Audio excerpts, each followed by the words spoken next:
everyone! Magandang araw sa inyong lahat and welcome back dito sa ating channel. Andito na naman ang iyong one and the only Mama Mia. Ako na po ang nagbigay ng introduction to myself.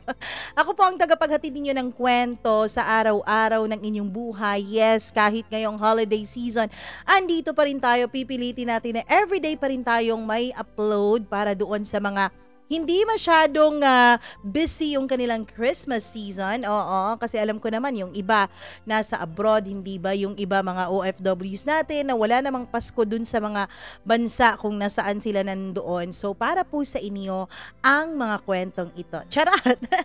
Anyways, maraming salamat dahil unti-unti padami tayo ng padami dito sa ating channel. Maraming salamat sa inyong suporta. Sa lahat po ng nag-subscribe, I love you all so much.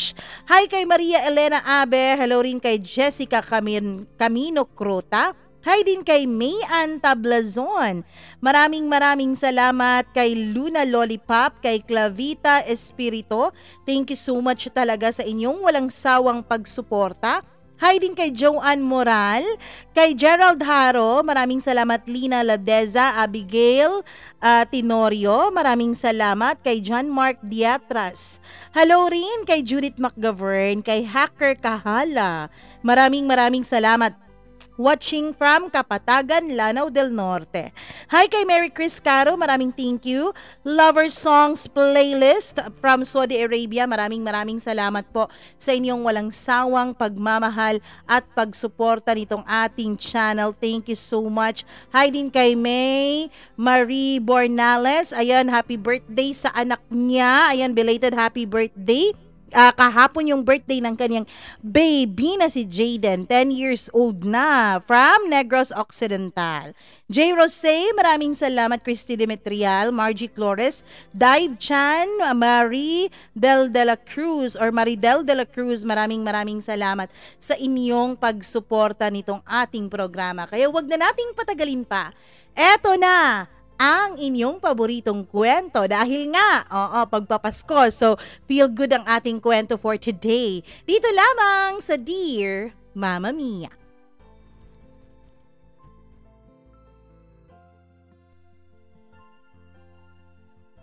Ang buhay ay simple lang naman. Ginagawa lamang komplikado ng bawat tao. Kung ayaw mong gawin sa'yo ang isang bagay, edi wag mong gawin. Kung gusto mong maging masaya, ngumiti ka. Dear Mama Mia, I hope po na mapili itong kwento ko na maiere sa inyong programa. Please hide my identity because I am using my cousin's account. Mama Mia, I am an avid listener and viewer po dito sa iyong channel. Kapag may vacant time talaga ako, ay dito ako nakatambay sa channel mo. Sometimes, sleeping pill ko na rin ang mga stories dito. By the way, my name is B. Hindi ko po yan tunay na pangalan kasi syempre nagpapatago po ako. Para po ma-imagine ninyo ako, 5'1" lang po ang height ko. Hindi masyadong maganda pero sabi nila maganda raw ang aking katawan. Simple lang ang beauty ko, Mama Mia. When I was 18 years old, second year college ako that time dahil wala pa namang senior high noon, I stayed sa isang dorm mga 3 hours ang travel away from our home. One of my dorm mates na naging ka-close ko invited me somewhere sa isang island. Tawagin na lang natin siya sa pangalang Cray. First year siya at that time. Ate B, naalala mo ba yung boyfriend kong si Dale? Si Dale ay ang kanyang afam, Mama Mia. Oo. Kayo pa ba? Naku, lagi-lagi mo siyang nami-mention dati, kaya hindi ko talaga siya makalimutan. Ate, this Saturday ba? 3rd monthsary na mo at isa-celebrate namin sa isang island. May favor sana akong hihingin sa'yo. Anong favor yun? Isasama sana kita dahil parang cringe kung kami lang dalawa. Naku, wala akong pera no, ni pamasahe pa nga wala ako eh. Huwag kang mag-alala ate, presence mo lang ang kailangan ko doon. Dalhin mo lang yung sarili mo, ako nang bahala sa lahat. Pero, Cray, magpapaalam muna ako kina mama ha? Alam mo naman, Friday ng hapon yun. Tapos, alam mo naman, Saturday yun at every Friday ng hapon umuuwi ako sa amin. So I informed my isang doormate Mama Mia sa other room na kapitbahay lang namin na hindi muna ako makakauwi dahil medyo alanganin ng schedule at marami akong gagawin. Sinabi ko sa kanya na siya na lang ang kumuha ng allowance ko. Sorry naman sa mga magulang ko kung naririnig nyo ito ngayon dahil ako po'y nagsinungaling nung mga pagkakataon na yon.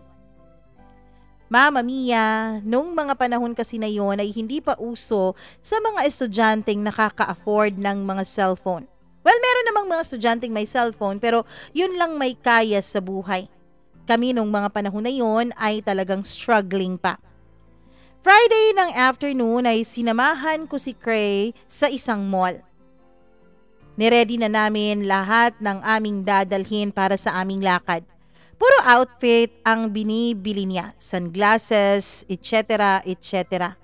Maganda din ang taste ni Cray pagdating sa mga OOTD Mama Mia. 3 pairs yung binili niya tapos sa akin okay lang naman kahit isa pero 2 ang binili niya para sa akin. Hanggang sa dumating na ang Saturday early morning. Andun na daw sila sa labas ng gate. Ang gate ng school namin Mama Mia ang kanyang tinutukoy. Kasi yung dorm namin ay nasa loob lang din po ng aming school at that time. Hala Cray, kinakabahan ako. Sigurado ka bang okay itong si Dale? Naku, baka mapahamak tayo nito ha? Oo alam niya lahat-lahat. Alam niya rin na kasama ka.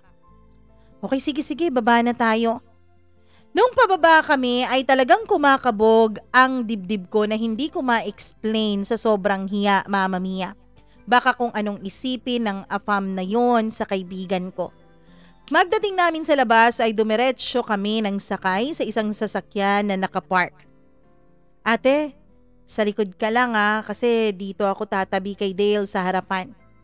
So binuksan ko ang pintuan sa may likuran Mama Mia. Pero pagpasok ko doon ay meron palang lalaki na nandoon nakaupo. Medyo nagulat pa ako dahil hindi ko alam na may iba pala kaming kasama.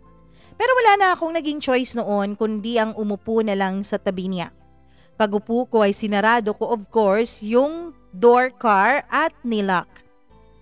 Ate, this is Dale, my boyfriend. And this is Paul, Dale's friend. Inoffer ni Dale yung kanyang kamay sa akin. By the way, mature si Dale Mama Mia. At that time, nasa mga 30s or 40s na ata siya. Mama Mia, Dale said hi and he smiled to me. Tumingin din ako kay Paul pero hindi ko mabasa yung gesture niya. Parang wala lang sa kanya yon. Medyo nahiya pa ako. Hi, I'm B. Sabi ko pero kay Dale lang ako tumingin nung mga panahon na yon. So ayun na nga, bumiyahe na kami palabas ng city dahil medyo malayo-layo pa ang ida-drive papunta doon sa isla kung saan kami mag-a-outing. Nag-drive-thru na lamang kami para sa aming breakfast. Habang bumabiyahe ay nagtanong si Cray kung okay lang ba ako sa likod. Silang 3 ang magkakatsikahan. Ako naman nung mga panahon na yon ay silent mood lamang Mama Mia. Paminsan-minsan ay sinasali rin ako ni Dale sa usapan at tinatanong niya ako ng kung ano-ano.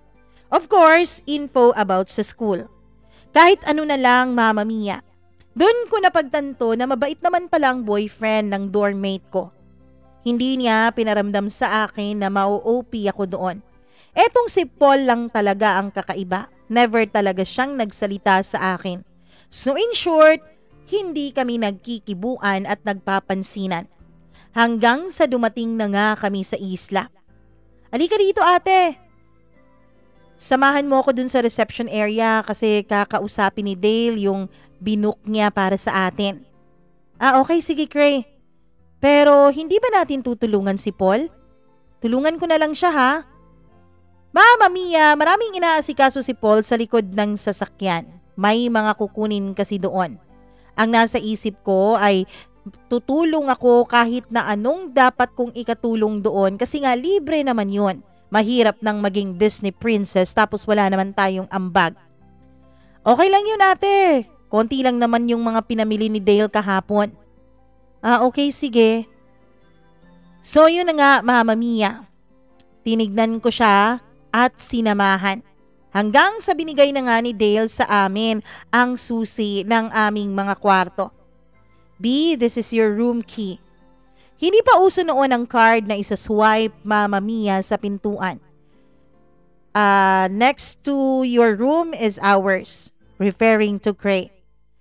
Ngitian ko lamang siya at tumango. Sa isip ko noon, Mama Mia, kami kaya ni Paul ang magkasama sa iisang kwarto? Lutang na lutang ako that time. Parang namula nga ako at natakot sa isiping yun. Oo, nung mga panahon na yon ay si Paul nasa bandang likuran namin at ready na rin para iayos yung aming mga gamit sa kwarto. So dahil nga medyo lutang ako noon, Mama Mia, ay hindi ko po talaga alam kung ano ang dapat kong maramdaman at kung ano ang dapat kong sabihin. Dali-dali akong tumabi kay Cray at binulungan siya. Cray, para akong nanginginig. Hindi ko malaman pero parang nawawala ng lakas ang tuhod ko. Magkasama pala kami ni Paul sa iisang room? Akala ko tayo yung magkasama tapos silang dalawa ni Dale ang sa ibang room. Matagal mo na bang nabit itong dalawang to? Hindi ba kriminal si Paul? Naku, baka mapahamak ako nito ha? Ate, mabait yan si Paul. Medyo mahiyain lang. A man of few words, sabi nga. Pero tignan mo yung mukha parang laging galit. Parang may gagawing hindi maganda. Ate naman, don't judge the book by its cover. Normal lang talaga na ganyan yung mukha niya. Nakakahiya naman, Cray. Feeling ko ang dumi-dumi ng paningin niya sa akin. Mama Mia, nung tinignan ko si Paul, oo nga't strikto ang kanyang pagmumukha pero parang may kaya naman ang kanyang pormahan. Ganyan lang talaga yan siya, ate. Neat yan kung manamit. Tapos napakalinis sa kanyang katawan. Alam mo, pakiramdam ko, magkakasundo kayong dalawa kasi ganyan ka rin naman eh. Tignan mo nga yung itsura mo, simple lang ang dating. Simple ka lang pero iba ang dating. Yung parents ni Paul at si Dale ay mag-business partner sila. May business sila kaya naging close na rin si Dale kay Paul. Mama Mia, wala na akong nagawa kundi ang huminga na lang ng malalim at pinagpatuloy ko na nga ang paglalakad hanggang sa madaanan ko na ang kwarto ni na Cray at Dale. Dumiretso na kami sa next door which is room naming dalawa ni Paul. Tumigil muna ako at doon muna ako tumayo sa may gilid ng pintuan. Binigay ko kay Paul ang susi at hindi ko tinignan ang kaniyang mga mata. Talagang nakayuko lang ako noon, Mama Mia. Matangkad kasi si Paul.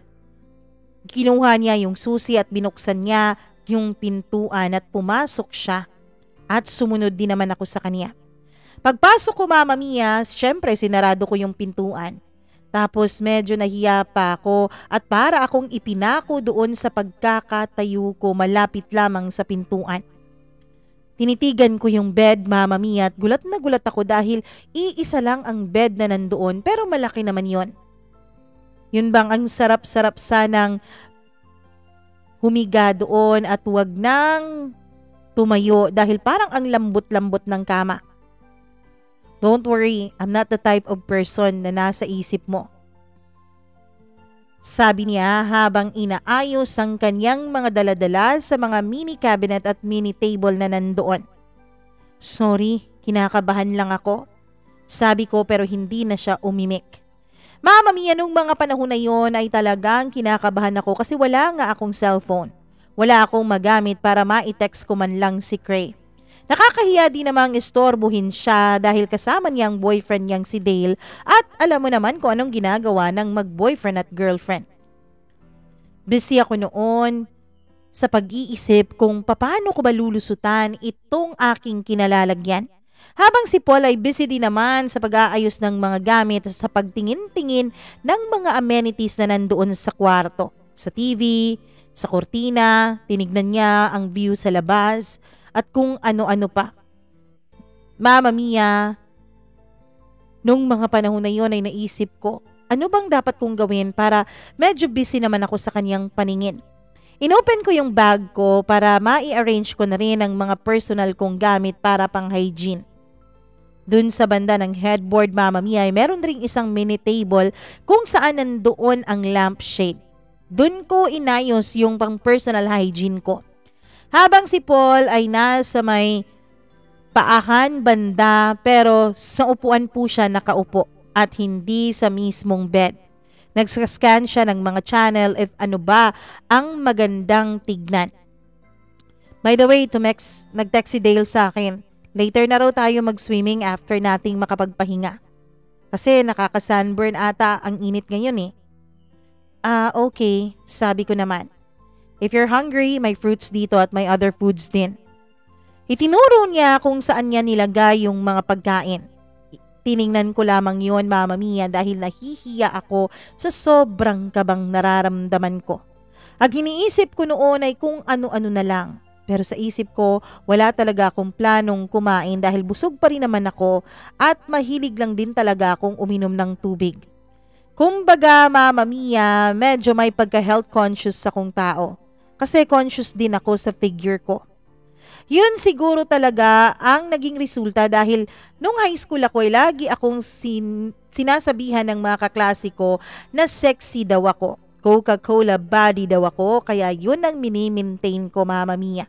Kasi pakiramdam ko, aside sa aking buhok na mahaba at napaka-shiny, ang katawan ko po ang aking best asset. Maganda po ang aking hinaharap at medyo may abs din ako noon at maganda din ang aking likuran. Kaya naman yun talaga ang pinakaiingatan ko. Alam ko kasi kung mukha ang pag-uusapan ay wala akong panlaban sa ibang mga kaidaran kong babaeng magaganda. Pero pagdating naman sa katawan ay sila naman ang walang panlaban sa akin. Lumabas ako ng CR na nakaterno na akong pantulog habang yung towel ay nasa ulo ko dahil basa pa ang buhok ko.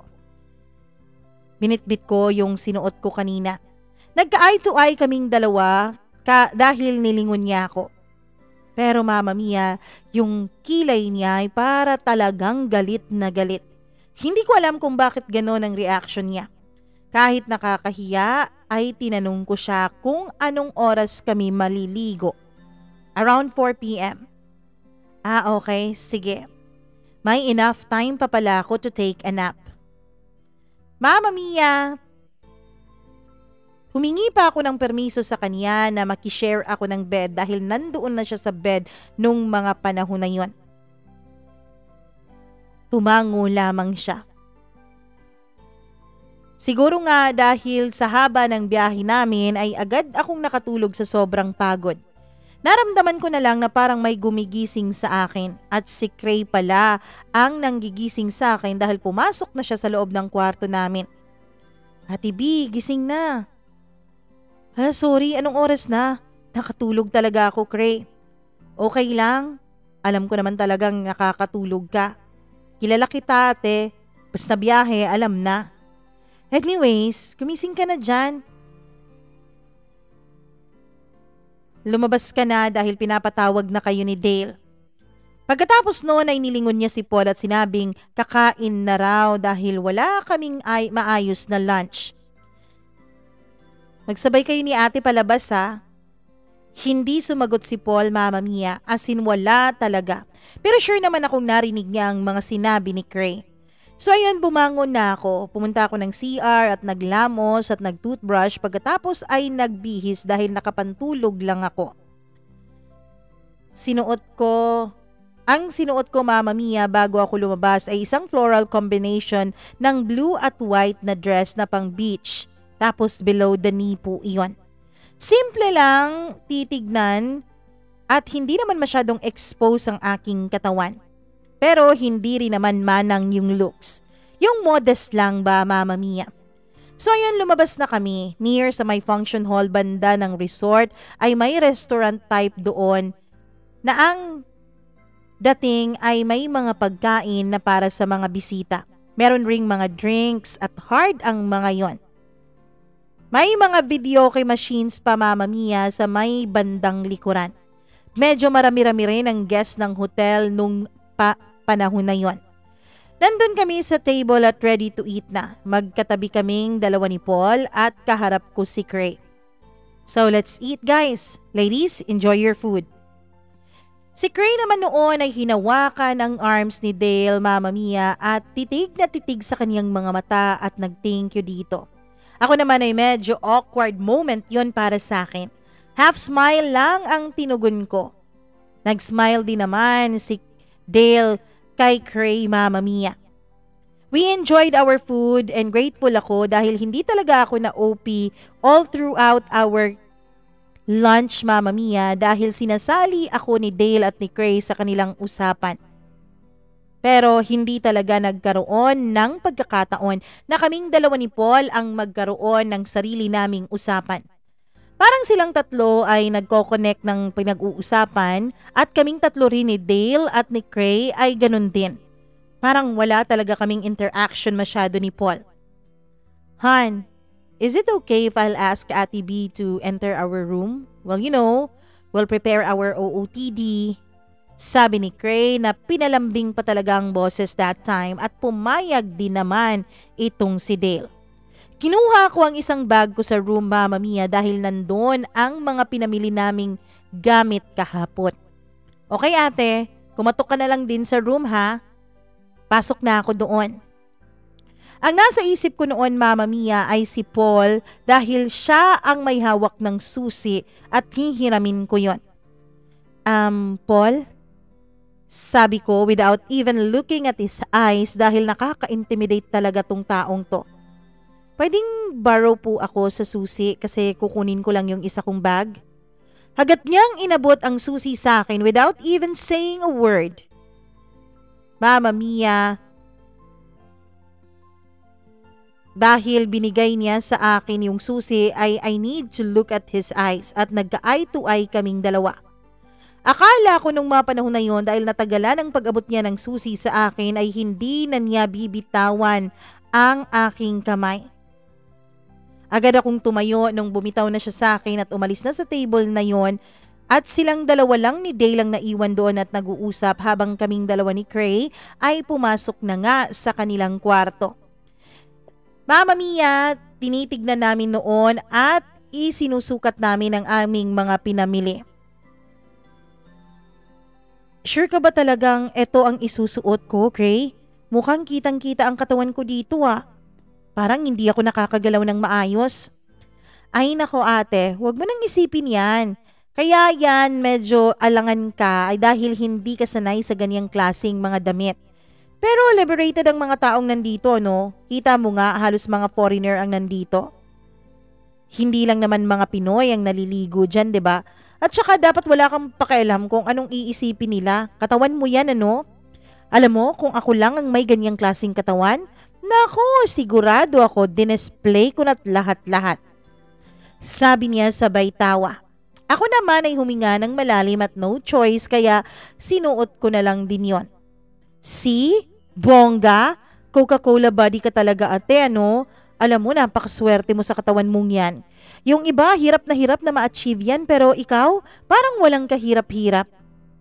Dahil sa sinabi niyang yun ay medyo nahiya ako at parang ayoko nang lumabas ng kwarto. Parang pinilit patuloy ako ni Cray para lumabas ng kwarto nilang dalawa ni Dale. Wala akong nagawa kaya lumabas na lang din ako. Pero yung iba kong gamit ay binalik muna namin ni Cray sa kwarto namin ni Paul. Mama Mia, sinamahan niya ako dahil nahihiya akong maglakad nang ako lang mag-isa. Binalikan namin kung nasaan yung dalawang boys kanina. Mama Mia, nung malapit na kami ay tinawag ni Cray yung mga boys at sabi sila naman ang magpalit. Excited na excited pa ang boses noon ni Cray. Habang ako ay nakasunod lamang sa kanya at feeling ko ay parang matutunaw ako nung mga panahon na yon. Parang hindi na ako marunong maglakad dahil nahihiya ako at baka kung ano mang maisip ng ibang tao sa suot ko. Tumingin silang tatlo sa akin at nakita ko talaga na tinignan ako ni Paul, Mama Mia. Pero sandali lang yon. Parang wala lang sa kanyang nakita. Narinig ko pang sinabi ni Cray kay Dale, Mama Mia, habang tinuturo yung isang banda doon sa may swimming pool kung saan kami doon pupwesto. May area kasi doon kada small tree, Mama Mia, na may bench at table. At doon nga kami pumwesto para sa aming swimming. Mauna na kami doon ha, sabi ni Cray kay Paul. Ate, mauna na tayo doon kasi magbibihis pa sila. Tara, magsa-sunblock tayo tapos magpipicture-picture. Yun ang ginawa namin ni Cray. Kahit nahihiya ay game na game naman ako noon na pumwesto at mag-posing sa mga pictures na tinitake niya. Hanggang sa dumating na nga ang mga boys. Mama Mia, nung nandoon na kami ay busy na ang lahat sa kakaswimming. Hi hon, you look good, sabi ni Cray, tabay-tabi kay Dale. Mama Mia, dikit na dikit sila na para bang nakasandal na si Cray kay Dale. Ako naman ay medyo na awkward nung mga panahon na yon.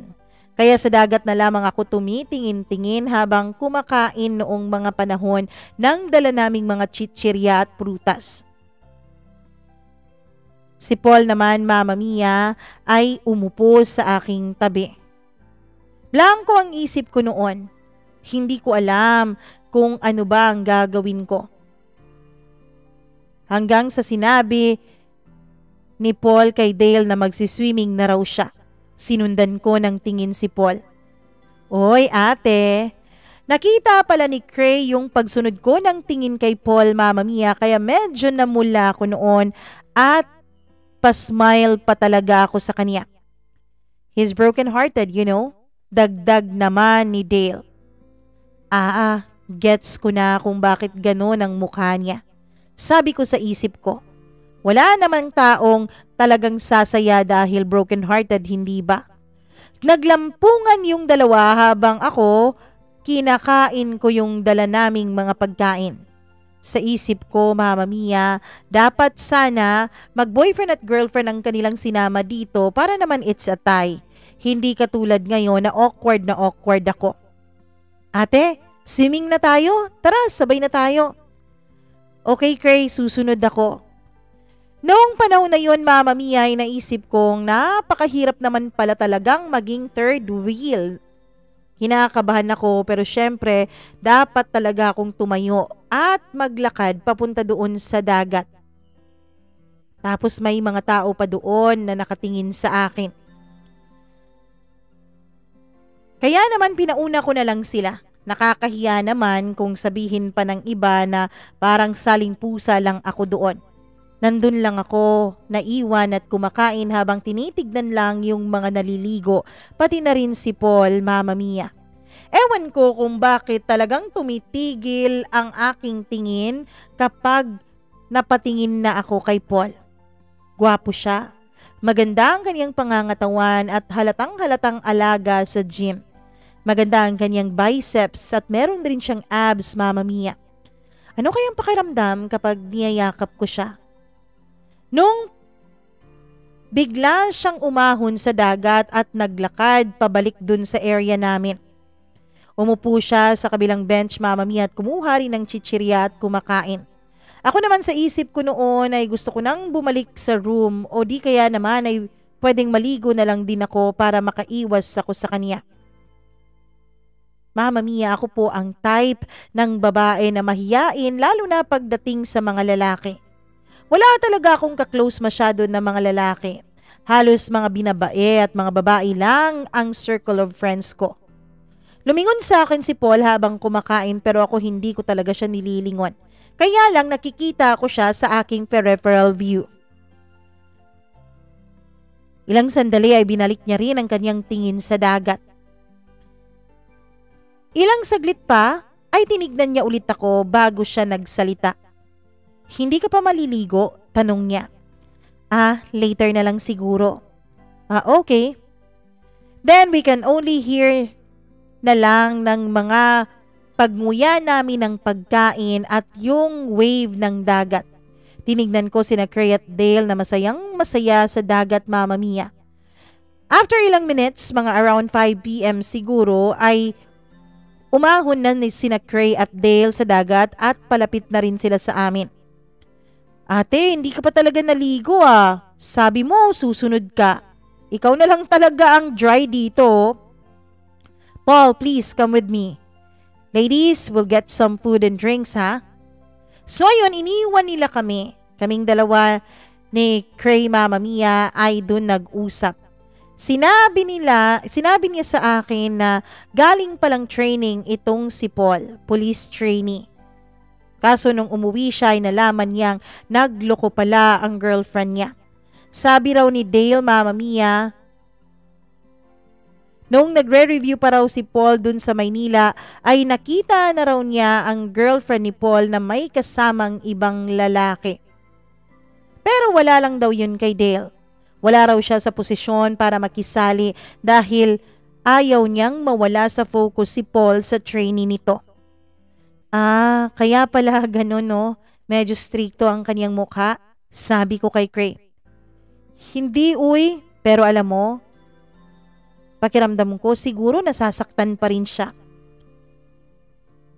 Matagal siguro sila nung ex niya no, kasi parang bitter yung paningin ko sa kanya eh. Parang nahihiya tuloy akong magsalita kapag nandyan siya. Baka ayaw niya akong kausapin if subukan ko siyang kausapin. Ang alam ko since high school pa raw silang magnobyo, yun ang sabi ni Dale. Oh my, ang sayang ang tagal na nila. Sana simbahan na ang tuloy nun. Siguro napakasakit talaga nun. Alam mo, same siguro ate nung nasaktan ka nung high school ka pa. By the way, Mama Mia, nung nagkakilala kami ni Cray ay agad kaming nag-click at na-share namin sa isa't isa ang mga bagay na aming napagdaanan na. At syempre, kasali na roon ang mga relasyon at ang aming buhay. Mama Mia, naalala pa niya yung shinare ko sa kanya na tungkol dun sa puppy love ko when I was in third year high school. It was a 6-month relationship. Pero kahit na pambata lang ang relasyon na yun, Mama Mia, ay talagang nasaktan ako. Nung naghiwalay kami ay nalaman ng mama ko ang tungkol sa pakikipagrelasyon ko dahil nga wala akong gana noong kumain at iyak lamang ako ng iyak. Pero nung naging 4th year na ako ay naging okay din naman ako at natuwa at na-enjoy ko na rin ang pagkakaroon ko ng maraming kaibigan. Hanggang sa naging college na ako ay may mga new set of friends na rin ako. Habang nag-uusap kami ay nakita kong pabalik na sina Dale at Paul. May bitbit silang tray of food and beer. Barbecue yung pinaluto nila at meron ring sisig para pulutan raw. Meron ring fruits, Mama Mia, pero alam ko yun ang dala naming prutas. Let's eat and be merry, sabi ni Dale, sabay tawanan nilang dalawa ni Cray. Mama Mia, tinanong pa ako ni Dale kung hindi raw ba ako umiinom. Pero si Cray ang sumagot. Sabi ni Cray, trinay ko raw once and guess what happened? She's drunk. Tumawa kaming tatlo na halatang halata talagang pinagtatawanan nila ako. Pero unintentionally ay nakalingon ako kay Paul habang nagtatawanan kaming tatlo ni Cray at Dale. And there I saw him, Mama Mia, na nakangiti pero yung half lang. Nakita ko na parang medyo pa smirk yun, Mama Mia. Around 6 p.m. na ata yun nung kumakain na kami at nag-start na rin silang mag-inom. Kumain ako ng barbecue, pero yung beer ko na lang ang hindi pa na-open nung mga panahon na yun. Super sweet talaga ni Dale at ni Cray, kaya naman awkward na awkward ako. So I decided na maligo na lang ako, Mama Mia. Dahil padilim na rin naman noon at hindi na ako masyadong kita kapag naglakad ako papunta sa dagat. Guys, I'll go ahead, magsuswimming muna ako Tumayo ako at tinanggal ko ang cover up ko. Paninindigan ko na to, total medyo madilim na rin naman. Bahala na si Batman. Naka one-piece swimsuit ako na royal blue ang color, Mama Mia. Then nung naglakad ako papunta ng dagat na walang lingon-lingon dahil pakiramdam ko ay may tumitingin sa akin. Pero ilang lakad pa lamang ay naramdaman ko nang may sumusunod sa akin, Mama Mia, kaya lang hindi ko na lang yun minamind kasi dagat nga naman yun. May mga karapatan nga naman ang mga taong pumunta doon at mag-swimming.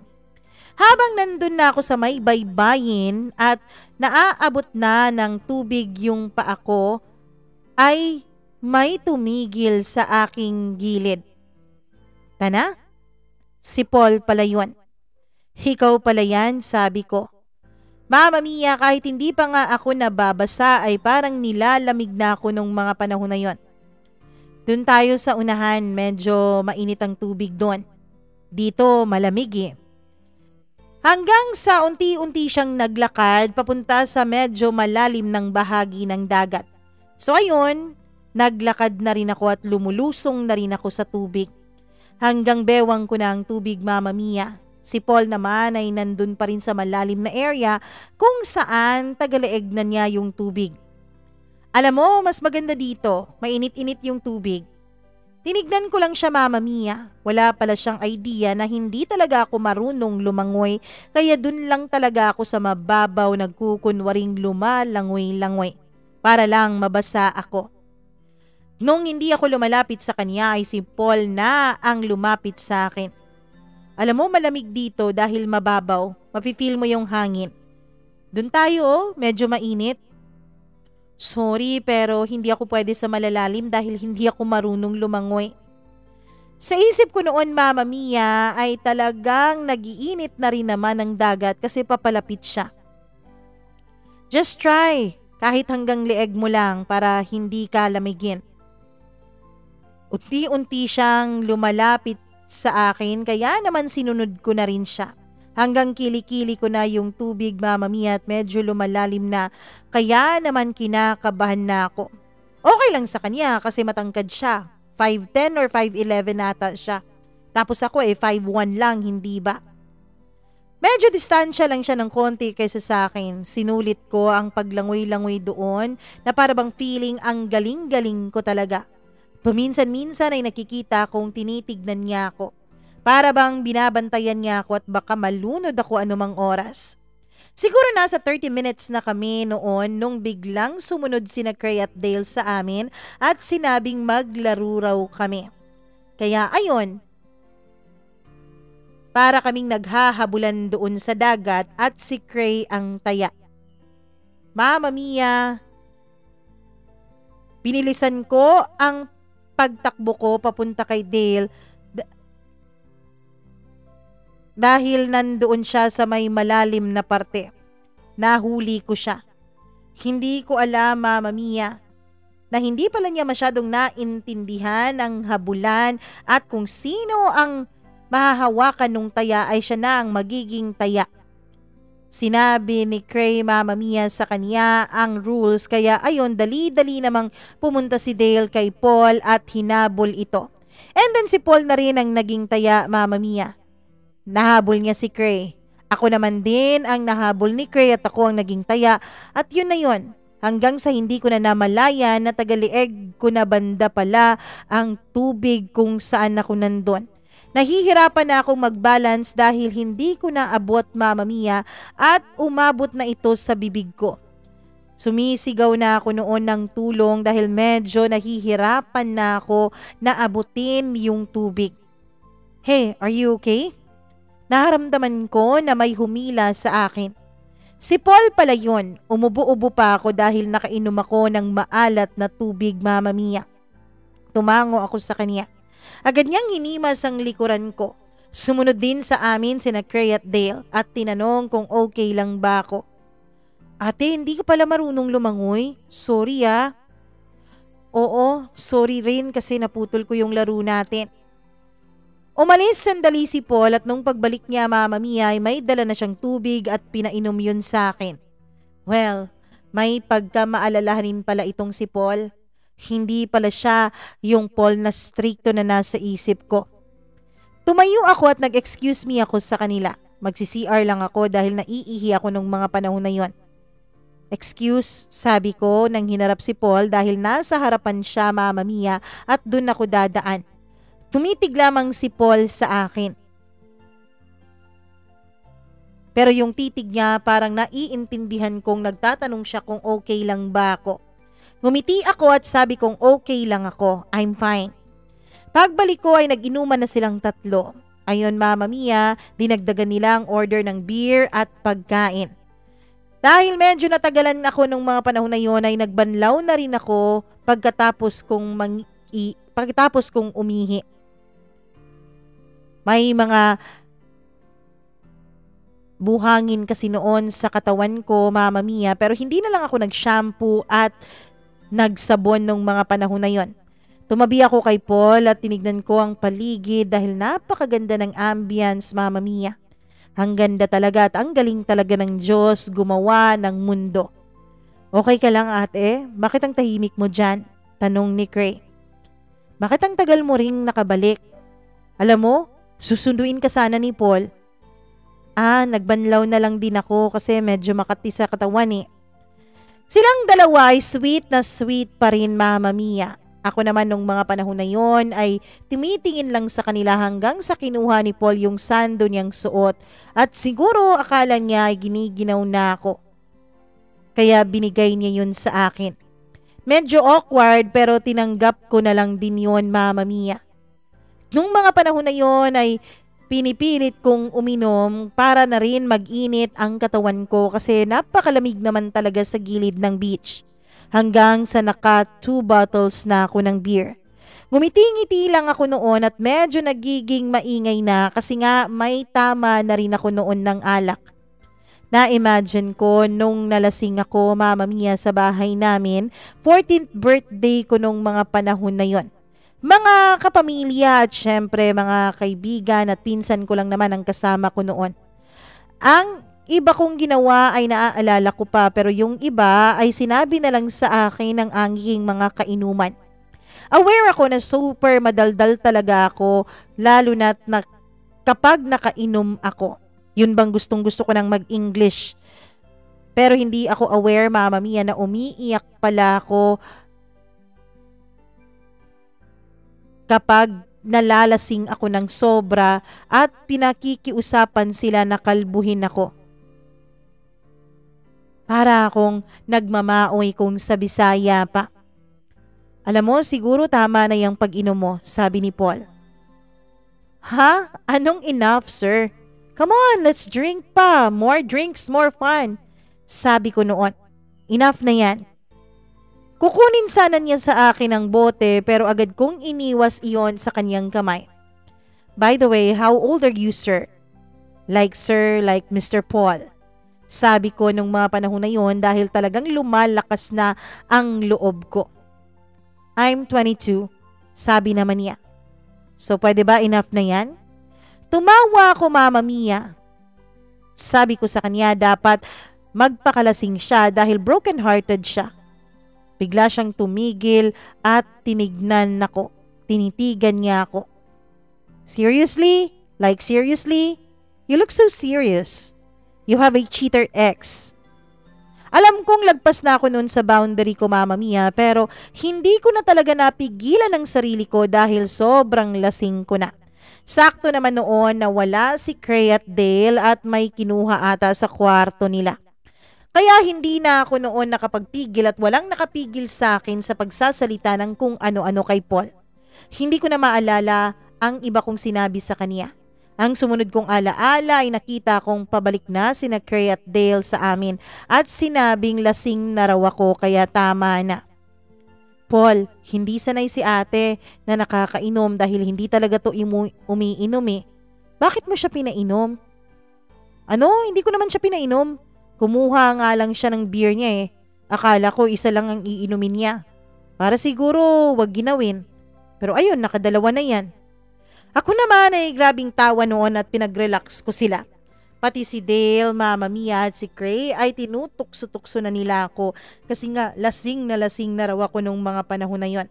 Kumuha na naman ako ng pang 3rd bottle ko at inopen ko kahit hindi ako marunong magbukas. At nung nabuksan ko na nga yun ay agad ko yung tinungga, Mama Mia. Nung natungga ko na ang ikatlong bote ko ay dun na parang nagbago ang paningin ko. Nasa gitna pa lamang ako noon ng ikatlong bote nung parang hindi ko na makontrol ang sarili ko. I saw you two kissing each other, sabi ko referring to Cray and Dale, tapos tumawa ulit ako. How does it feel? Tanong ko, Mama Mia, dahil hindi ko na nga kontrolado ang bibig ko. Doon ay tumawa ako, umiyak ako, basta kung ano-ano na lang ang sinabi ko. Narinig kong sinabi ni Cray kay Paul na tulungan na lang ako na maiayos dun sa kwarto namin. Ang naalala ko ay tinutulungan ako ni Paul, Mama Mia. Hindi ako sure kung saan niya ako dadalhin, basta parang hindi na talaga ako makatayo nung mga panahon na yon. Si Paul ang umaalalay sa akin pero nasa likuran naman namin si Cray. Naririnig ko kasi ang tinig niya. Parang pinapagalitan niya ako nung mga panahon na yun na para ba siyang nanay ko. Ako naman ay umiiyak, tumatawa, hindi ko na alam kung anong mga ginagawa ko nung mga panahon na yun. Nagsuka pa talaga ako, Mama Mia, sa CR. Buti na lang at nakaabot pa ako ng CR. Hanggang sa hindi ko na naalala ang sumunod. Nakatulog ako, Mama Mia. Naramdaman ko na parang nakahiga ako sa bed at parang may katabi ako pero hindi ko alam kung sino yon. Pumikit na lang ako dahil yung mga mata ko ay hindi na talaga kayang sobrang kalasingan at antok. Mama Mia, bunga ng kalasingan ko ay na para akong nagising. Ilang minuto ako nakatulog tapos sumiksik ako sa isang kili-kili. Naging clingy ako noon sa katabi ko. Agad ko pa siyang niyakap, pagkatapos ay hindi ko na alam kung anong sumunod na nangyari. Parang nakatulog lang ulit ako. Nagising ako at napabalikwas ako sa pagbangon. Paggising ko ay nasa isang kwarto na ako. Nakalimutan ko kung nasaan ako, Mama Mia, dahil ang iniisip ko noon ay kung anong mga nangyari. Ang huli kong natatandaan ay lasing na ako at umiiyak na ako at nagsusuka pa sa banyo. Nakakahiya. Yumuko ako, Mama Mia. Sino? Sinong nagbihi sa akin? Bakit nakapantulog na ako? Tinignan ko ang paligid ko. Nandun pa rin ang mga gamit ni Paul. Lumabas ako sa kwarto at hinanap ko silang tatlo and then gusto kong malaman kung anong oras na nung mga panahon na yon. Wala kasing orasan dun sa loob ng hotel at wala rin naman akong cellphone, Mama Mia. Dali-dali akong lumabas kahit hindi pa ako nakabihis. Tinignan ko sila at nilibot-libot ko ang mga lugar kung nasaan sila. Pumunta ako sa resto. Andun pala sila at nagbi-video kay Mama Mia. May 3 cups na rin na para bang coffee na nandoon. Meron ring maliit na plato na wala ng laman. Good morning! Bati sa akin ni Cray at ni Dale. Okay ka na, ate? Hindi ka na lang namin ginising ni Paul kasi napakasarap ng tulog mo eh. Sure ako noon na titig si Paul sa akin kahit hindi ako nakatingin sa kanya due to my peripheral vision, Mama Mia. Oo, okay na ako pero medyo masakit lang konti ang ulo ko. Ay tama! Alam mo, para maging maayos yung pakiramdam mo, umorder kami ng bulalo para makahigop ka rin ng masarap na sabaw. Pero hindi pa namin pinaserve hanggat hindi ka pa dumarating. Sige, ipaparedy ko na yung order natin para makapag-agahan na tayo, ha? Sabi ko, babalik muna ako sandali sa room at magbihis, Mama Mia. Dali-dali akong naligo, pagkatapos nagbihis at bumalik doon sa kanila. Natapos kaming mag-umagahan at thankful talaga ako sa kanila, Mama Mia, dahil ni isa sa kanila ay walang nag-open up tungkol sa nangyari last night. Na para bang wala lang talaga to. Ate, sabi ni Dale, bago tayo umuwi, punta raw muna tayo sa kabilang isla. Para sulit naman at may makita rin naman tayong kakaiba. Maganda daw doon ang puti-puti ng buhangin at perfect na perfect daw ang view. Okay, mga around what time tayo pupunta doon? Tanong ko. Siguro maya-maya lang. Around 10 a.m. kasi ang next boat aalis. Kaya mag-ready na rin tayo. Mama Mia, wala na rin naman ulit akong magawa dahil nag-insist nga si Cray kung ano ang isusuot ko. Sabi na niya dapat mag-swimsuit daw ulit kami para naman sulit yon, Mama Mia. Kaya ayon, nag-swimsuit ulit ako. Nung papunta na kami sa may baybayin ay may isang bangka na papunta doon sa maliit na isla. Less than an hour lang naman ang biyahe, Mama Mia. Sinuot ko yung shades ko para hindi masyadong halata sa mga mata ko na may hangover pa ako.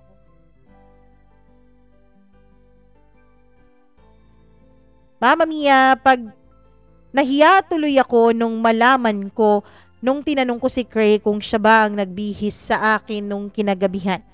Sabi niya hindi raw. So naisip kong wala namang ibang pwedeng gumawa noon kundi si Paul, Mama Mia. Naisip kong nakakahiya. Baka nakita ni Paul ang kabuuan ko. Well, hindi malabong mangyari yon. Kasi dun sa swimsuit na yon, hindi nga ako nagsuot ng panty at bra, Mama Mia. Swimsuit largo na ang naging suot ko. Kaya nung binihisan niya ako, paniguradong nakita niya ang katawan ko. Nakakahiya, kaya nagsuot talaga ako ng malaki at napaka-dark na salamin noong mga panahon na yon. Pagdating namin sa isla ay masasabi mo talagang napakaganda at perfect creation talaga ito ng Diyos. Nawala sandali yung hiyang nararamdaman ko, Mama Mia. Para kang nasa isang Baywatch movie kasi puro nakabikini ang nandoon. Mga foreigner na mga babae at lalaki at meron rin namang iilang mga Pinoy. Sinulit ko ang oras doon kahit na sobrang init, Mama Mia, at kahit na madaling masunog yung aking balat. Picture-picture pa rin kaming dalawa ni Cray. Tapos napakalakas pa ng hangin. Kailangan ko talagang hawakan yung cover-up na suot ko dahil mukhang lili pa rin ito ng hangin doon. Mama Mia, lagi kong nakikita si Paul na tinitignan ako kapag inililipad ng hangin yung cover-up na suot ko. Paul, pwede bang makiusap? Picturean mo naman kaming tatlo. Thank you ha, sabi ni Cray. Pinicturean kami ni Paul kasama si Cray at si Dale. Pagkatapos noon ay sinabi naman ni Cray na kaming dalawa daw ni Paul ang pipicturean niya. Ang dami niyang suggestion kung ano ang magiging poses namin. Mama Mia, pinaglapit pa niya talaga kami at naramdaman kong nagkalapit ang mga balat naman sa isa't isa. Nung malapit na kami ay tinignan ako ni Paul at tinanong niya kung okay lang ba ako. Sabi ko okay lang. I was thinking na yung tanong na yon ay tungkol dun sa kalasingan ko nung nakaraang gabi. Sabi ng operator ng boat na aming sinakyan, Mama Mia, ay maganda na raw kami dahil medyo tumaas raw ang tubig. Naramdaman din namin, Mama Mia, na tumaas talaga ang tubig doon. Habang nasa bangka kami at nakalarga na kami ng konti ay nasa opposite side sina Cray namin, Mama Mia. At meron din kaming kasamang ibang mga tao. Magkatabi kami ni Paul pero nung time na yon ay hindi ko alam at kinakabahan ako. Lalo pa nung nararamdaman kong napapasukan na ng tubig yung bangka. Medyo nagpanik na ako nung mga panahon na yon, Mama Mia. Tinanong ko si Paul at nakapag-sir pa talaga ako sa kanya nung mga panahon na yon. Sir, hindi kaya malunod tong bangka? Hey, just relax. Sabi niya, Mama Mia. Nung sinabi niya yun ay may tubig na namang nakapasok at natamaan pa talaga ang mukha ko at saka yung balikat ko.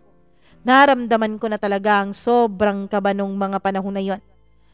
Greatest fear ko talaga ang tubig, Mama Mia, kasi hindi nga ako marunong lumangoy. Kinakabahan ako at parang nagpa-panic attack na ako. Agad akong nilapitan ni Paul. Shh! Okay lang yan. Normal lang talaga to kasi maalon. With matching, yung isang kamay niya ay inakbay na niya sa akin. Naging ganun ang forma namin na para bang inaalalayan niya ako hanggang sa nakarating na nga kami pabalik dun sa isla kung saan kami galing. Inalalayan din niya ako pababa. Umuwi na kami pagkatapos noon at nakauwi na kami ng dorm, Mama Mia. Patuloy ang pagiging buhay estudyante ko. Wala na akong naging balita kay Paul. 2 months later ay patapos na ang semester nung mga panahon na yon. Ate, in-invite si Paul na pupunta daw tayo dun sa celebration niya. Sabi ni Dale, invited din daw tayo. Parang tumigil ang pag-iisip ko na parang kinikilig, Mama Mia. Huwag kang mag-overthink dyan, self, ha? In-invite ka lang dahil invited si Cray. Nakakahiya naman kung hindi ka i-invite, diba? Hindi ako nagsalita. Ate, si Paul ba yung kasama natin dun sa isla? Naalala mo pa siya? Sobrang naaalala ko siya, Mama Mia. Paminsan-minsan nga napapanaginipan ko pa yung mga nangyari doon sa isla pero hindi ko na sinabi yun kay Craig. Oo, naaalala pa naman. Ngayong Sunday daw, hapon ata dahil pa dinner yung celebration. Sige. Maaga na lang akong aalis mula dun sa bahay namin. Para sakto naman pagdating ko dyan, aalis na tayo.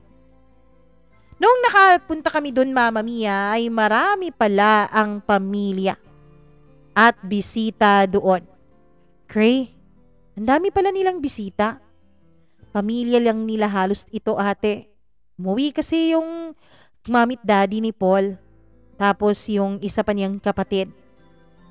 Paglingon ko sa ibang side ay maraming pulis at naka-uniforme pa talaga sila. Ate, alika na oh. Tinatawag na tayo ni Dale. Ayun siya. Tara. Ladies, please make yourselves comfortable. Please excuse me sabi ni Dale at tumayo ito papunta sa loob. Bahay ito nila, Cray? Hindi ito sa kanila. Ate ata, nung eldest ng family nila. Hindi ko alam eh. Siya lang ba nakatira dito? Hindi, meron siyang sariling apartment dito. Diyan sa may village lang ata. Mama Mia, habang nag-uusap kami ni Cray, sa peripheral vision ko ay parang may naka-uniforme ng pulis na papunta sa amin. Uy, kumusta? Andito ka. Mama Mia, kapitbahay pala namin ito dun sa aming purok at kuya ang tawag ko sa kanya. Pero itong lalaking to ay tinutukso-tukso sa akin ng mama at papa ko.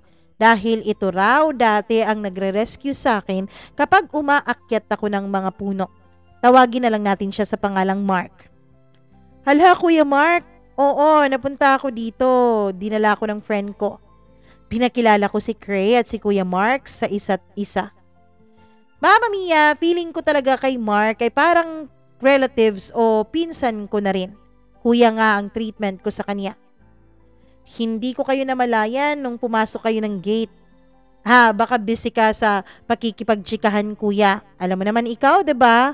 Machika ka talaga. Habang nag-uusap kaming tatlo ni Mark at ni Cray ay dumating na nakita ko naman na paparating sina Dale at Paul. Mama Mia, halos kinabahan ako nung makita ko ulit si Paul. Kinuha ni Dale si Cray pero sininyasan niya ako, Mama Mia, na papasok lang daw sila sa loob. Siguro dahil nga close si Dale sa family nila Paul kaya agad-agad siyang nakakapasok kasi business partner naman sila. Hoy mate, magkakilala kayo? Tanong naman ni Paul kay Mark. Oo mate, kapitbahay namin. By the way, si B pala. Gumiti lamang siya sa akin, Mama Mia, yung ngiti na napakaganda. Hindi ganito ang ngiti niya doon sa isla. Ibig sabihin ba naka-move on na siya? Tanong ko sa isip ko.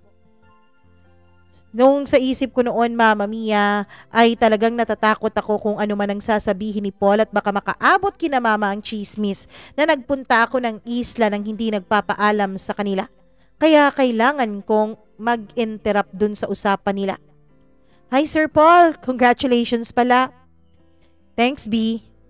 Iba na ang dating niya sa akin, Mama Mia. Nasasabi na niya ang pangalan ko. First time niyang ma-mention ang pangalan ko.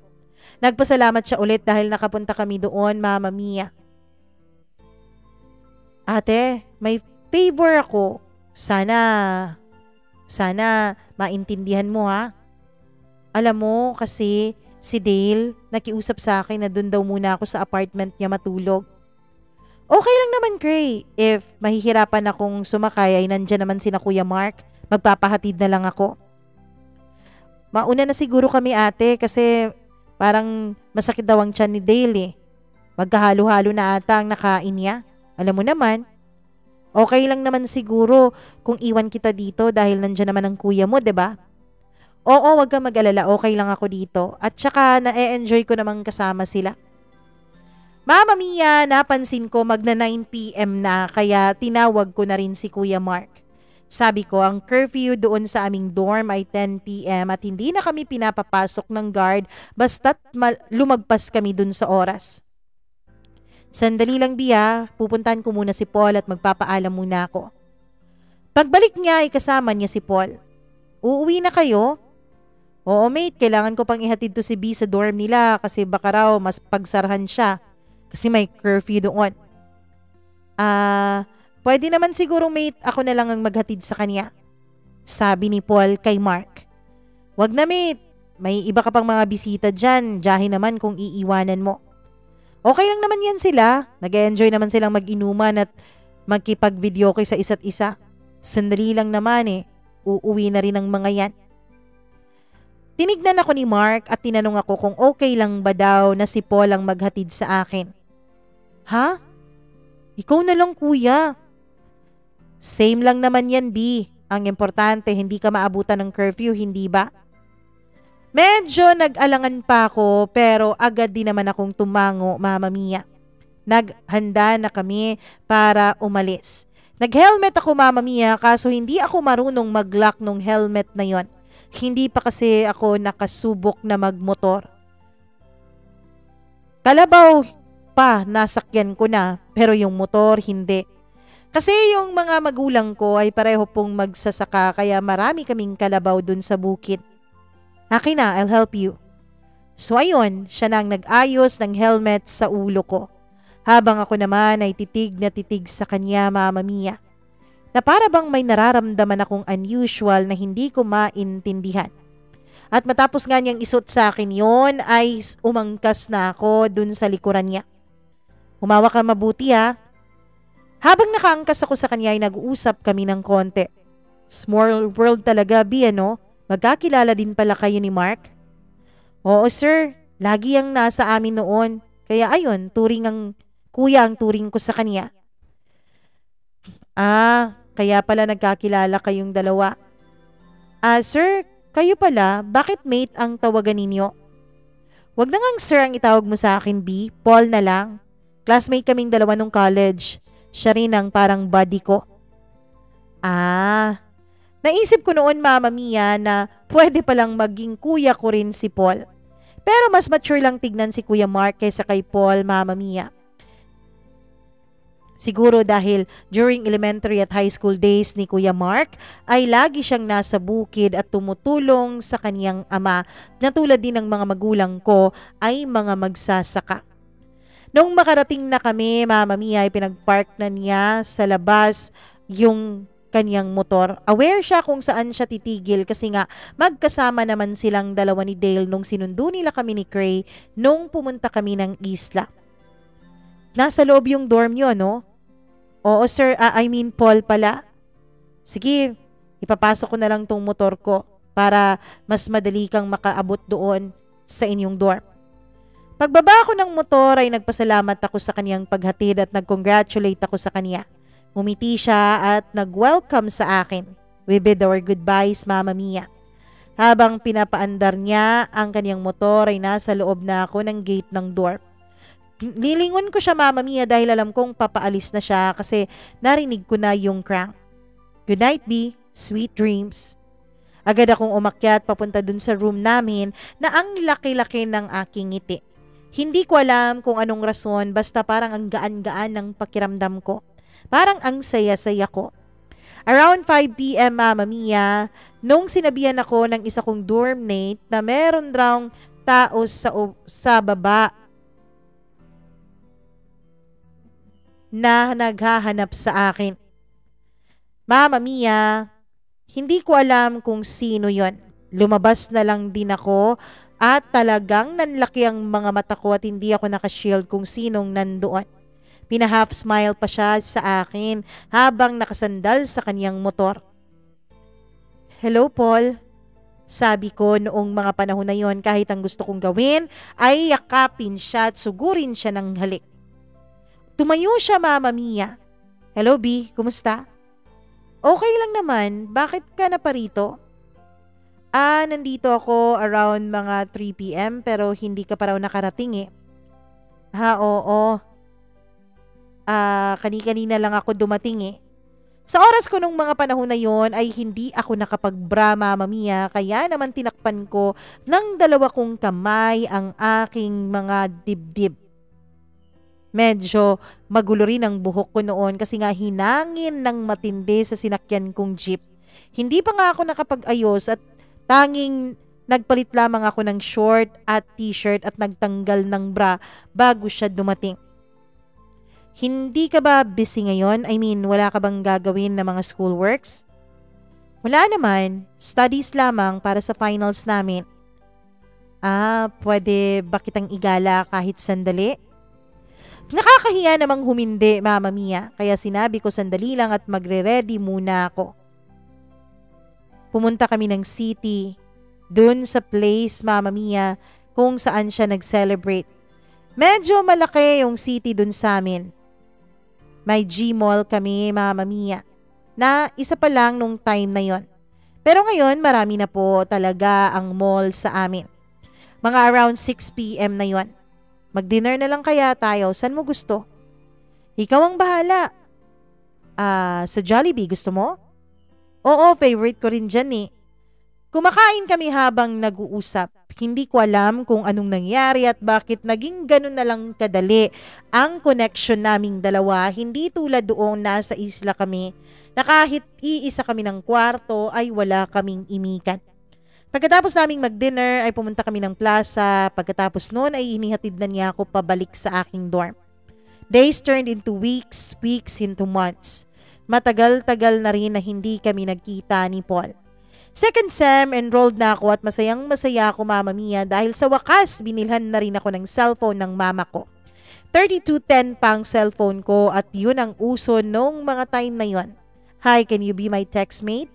Yan ang standard talaga na pambati, lalo na kung hindi mo kilala yung tinext mo. Binigyan ako ng mama ko ng cellphone kasi tinupad ko rin naman ang pangako ko sa kanila na magiging consistent ang grades ko. 19 years old na ako that time.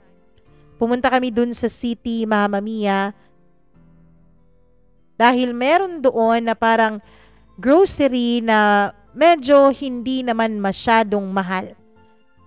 Nandun lang ito sa may labas ng palengke kung saan hindi rin mahal ang gulay, prutas at iba pang mga pangrecados sa mga lulutuin. Grupo kami noon na kumakain sa mga ka-roommate ko. 6 kaming lahat, Mama Mia.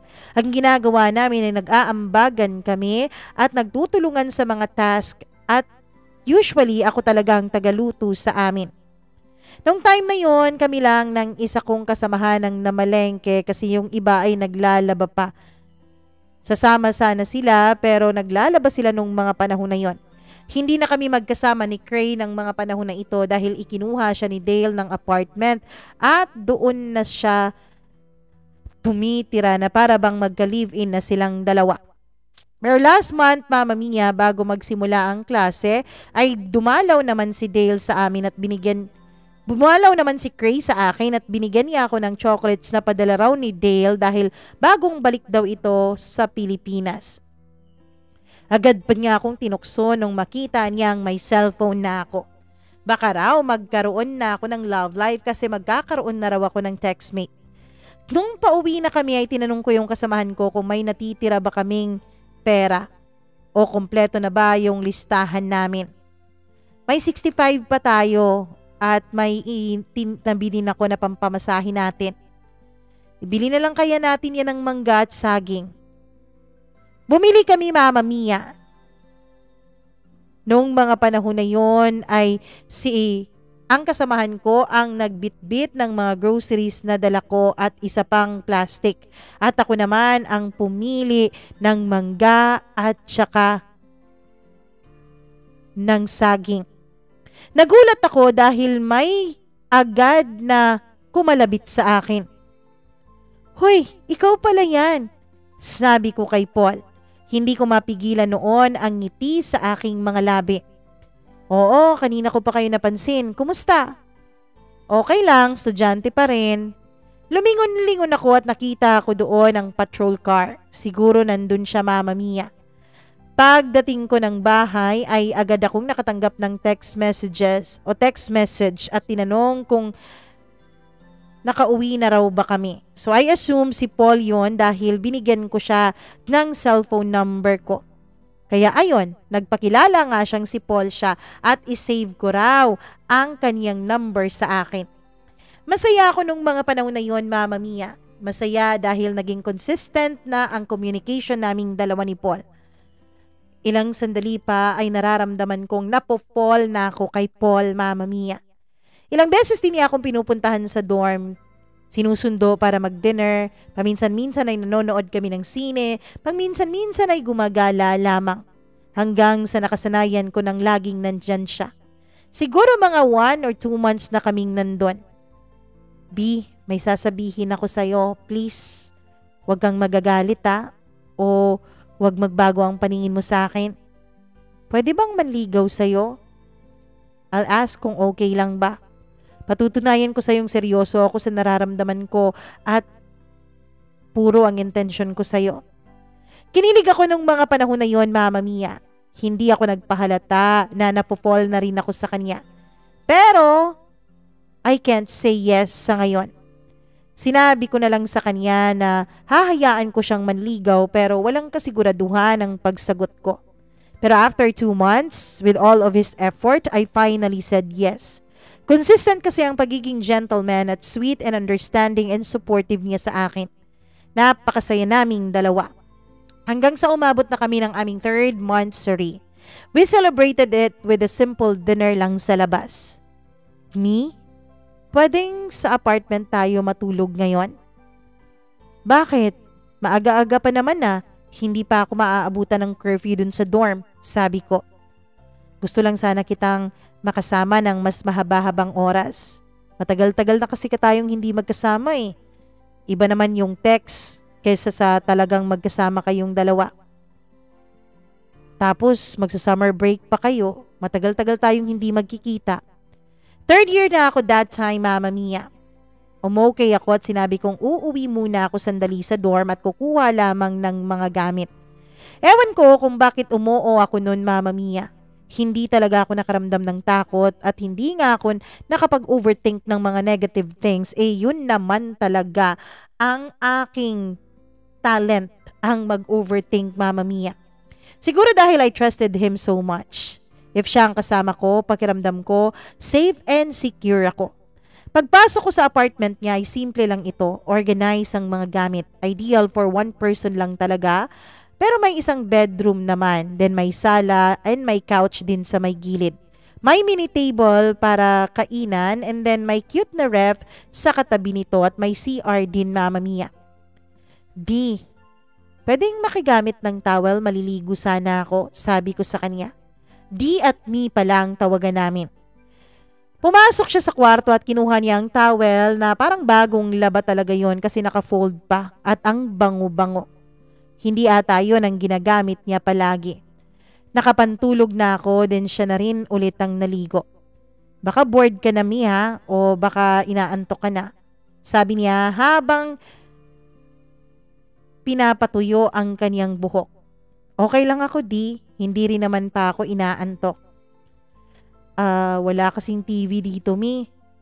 Meron namang isang subject computer. Halika, tuturuan kita. Tuturuan kitang gumamit ng computer para ma-practice yung mga kamay mo. So ayun, tinuruan niya ako dahil nung mga panahon na yun ay hindi pa talaga masyadong uso yung computer.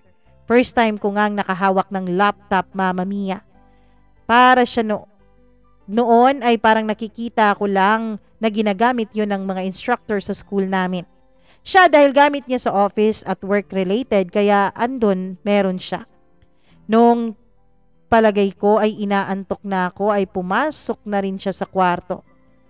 Mi, halika na. Handa na yung bed. Matulog na tayo. Okay. Pumasok ako, Mama Mi, at dun ko nakita ang liit-liit pala ng bed niya pero kaming dalawa ang matutulog doon. Parang kailangang iisang posisyon lang talaga kayo hanggang sa magising para walang mahuhulog. Saan naman ako banda? Diyan ka sa may dingding para hindi ka mahulog. Sigurado ka bang makakatulog tayo dito? Makakatulog din naman, sabi niya. Mama Mia, humiga na nga kami. Naalala ko pa ang mga sinasabi niya nung mga panahon na yon. Nagpag-usapan namin yung mga panahon na nalasing ako dun sa isla at natawa na lang ako. Sabi niya hindi raw ako pwedeng uminom dahil hindi ko raw makontrol kapag nalalasing na ako. Nakinig lamang ako sa mga sinasabi niya nung mga panahon na yon. Sabi niya, Mama Mia, sinabihan ko raw siya noon na, hey, please kiss me and play with me. But please, don't rape me. I don't want to lose my virginity. Sabi ko raw sa kanya nung mga panahon na yon. Ako naman ay medyo nahiya. Sigurado ka? Sabi ko, with matching talikod pa sa kanya at sa dingding ako nakaharap kasi nga nahihiya ako. 10 minutes kaming naka-silent mode nung mga panahon na yon. Hanggang sa naramdaman kong hinarap niya ako, Mama Mia, at naka-backhug siya sa akin. Naramdaman ko yung kanyang mga braso na nasasagi na pati ang mga bulubundukin ko. Tapos bigla siyang nagsalita. Bakit nakabra ka pa, matutulog na tayo? Safety first, sabi ko at tumawa. Sigurado naman akong gets ngayon. Alam mo ba na hindi maganda sa babae kapag nagbabra habang natutulog? Dapat kapag natutulog kayo, relax yung mga bulubundukin ninyo. Loading ako nung mga panahon na yon. Mama Mia, hanggang sa niyakap na nga ako ng napakahigpit ni Paul. Naramdaman ko na ang kanyang hininga sa aking tenga. Me, I love you. Happy monthsary. Sabi niya sabay halik sa likuran ng aking leeg. I love you too, D. Mama Mia, mas lalo pa siyang yumakap sa akin ng mahigpit at yung paa niya ay idinantay na niya sa akin. Tanggalin natin to, Miha. Sabi niya, para raw maging maayos at maaliwalas ang pagtulog ko. At natanggal nga niya yung bra ko. Mama Mia, naramdaman ko na parang lumuwag ang mga kamay ni Paul. Hanggang sa naramdaman kong minamasahin na niya ang ibabaw ng mga bulubundukin ko. Ang nasa isip ko nung mga panahon na yon ay ang kuryenteng dumadaloy sa katawan ko. Ibang-iba yung nararamdaman ko, parang nakakakaliti pero masarap sa pakiramdam. Kaya hinayaan ko na lamang siya sa kanyang ginagawa. Ang reason ko noon, Mama Mia, it's because I love this man. At para rin matry ko naman ang mga sinasabi ng mga kaibigan ko sa akin. Nagpaubaya ako sa kagustuhan niya dahil yun rin naman ang kagustuhan ng aking katawan. Hanggang sa pinasok na nga ni Paul ang kaniyang kamay sa ilalim ng aking damit. Minamasa-masahin na niya ang bulubundukin ko, Mama Mia, at kinukurot-kurot na niya ang tuktok noon. Nararamdaman ko na umiinit na ang kanyang hininga na nasa aking leeg. Me, I love you, sabi niya. Parang ang sarap-sarap sabihin na I want more, Mama Mia. Sugo o utos ng katawan ko. Para ako noong hindi makahiya nga sa sobrang kiliting nararamdaman ko at sa sobrang sarap ng pakiramdam. I can tell na yes, nasarapan ako, Mama Mia. Parang I want more, lalo na down there. Me, humarap ka sa akin, please. Hindi kasi ako marunong sa ganyan, di. Yun bang katulad nung sa mga movies? Huwag kang mag-alala, I'll teach you. Sundan mo lang ako. Hanggang sa hinalikan na niya ang mga labi ko, Mama Mia. Halik na sobra-sobra pa sa turid. Halik na may kasama ng alam mo na yon. Mama Mia, naramdaman ko sa aking sinapupunan o sa aking bandang tiyan ang isang matigas na bagay. Hanggang sa hindi ko na namalayan na pareho na pala kaming dalawang hubot-hubad na. Mama Mia, hindi ko na alam pero hindi ko na matiis at naging maingay na ako habang ginagawa yun ni Paul sa katawan ko. Hanggang sa pumatong na nga siya sa akin. He kissed my neck pababa sa aking dibdib hanggang sa mga pribadong parte ng aking katawan. Lahat yon hinalikan niya at pinadaanan niya ng kanyang dila. Parang langit ang nararamdaman ko noon, Mama Mia. Hanggang sa nalaman na rin ng katawan ko kung paano ba mag-respond sa kanyang mga ginagawa. Lahat ng ginagawa niya sa akin ay binabalik ko sa kanya. Pababa, pataas.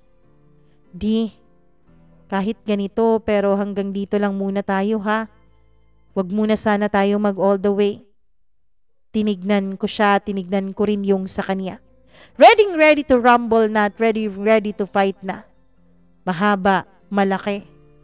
Kaya pala nararamdaman ko talaga sa may bandang tiyan ko. Pero ang totoo, Mama Mia, gusto ko pang maging mas malalim ang namamagitan sa amin. Ako na mismo ang nag-initiate because of what I feel. Feeling ko expert ako sa ginagawa ko noon. Hinawakan ko yung kanya, Mama Mia, at ako na mismo ang nagdikit noon sa akin. Napakasarap noon sa pakiramdam ko. Para akong sinilaban ng napakaraming apoy. Parang gusto kong may marating na hindi ko alam kung ano. Hindi naman kami nag all the way pero pareho kaming nakarating sa langit nung gabing yon. And we were both satisfied. Thank you, me. I love you. Pagkatapos noon ay kumuha siya ng basahan para maglinis ng aming mga kalat at makatulog na rin. After ng session namin, Mama Mia, ay nakatulog na rin kami.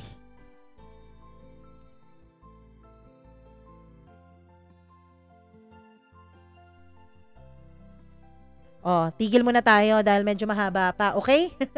Bukas naman, nako naman, talaga namang etong ating kwento, oo. Nako, abangan niyo bukas kung anong magiging kasunod nito. Wala naman daw nag all the way, parang ano lang, half-half lang, gano'n. Anyways, maraming salamat sa inyong pagkikinig. Naway i-share at i-like nyo ang video na ito at naway mag-subscribe kayo nitong ating channel. Huwag nyo rin kalimutan na matapos mag-subscribe, mag-click ng notification bell para lagi kayong update sa tuwing meron tayong video na i-upload. Maraming salamat sa inyong pagsuporta. Ako pong muli ang inyong Mama Mia. Magandang araw sa inyong lahat.